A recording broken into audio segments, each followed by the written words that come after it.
চলো ম্যাগি বানাই। আমি কিভাবে ম্যাগিটা বানাই দেখো। এইদিকে দিয়ে দিলাম তেল, আলু,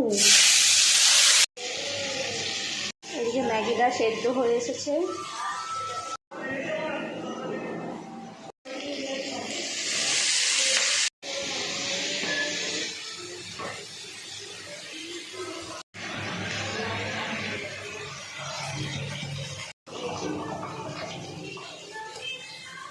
সয়াবিন, এই যে মশলাটা দিয়ে দিলাম।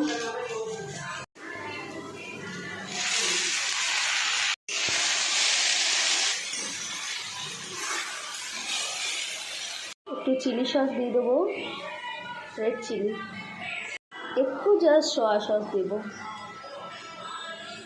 একটু টমেটো সস, আবার একটা ম্যাগি মশলা ওপর থেকে দিয়ে দিলাম। এবার ভালো করে নেড়ে চেড়ে নামিয়ে নেবো, ভালো করে মিক্স করে নেবো সব কিছু।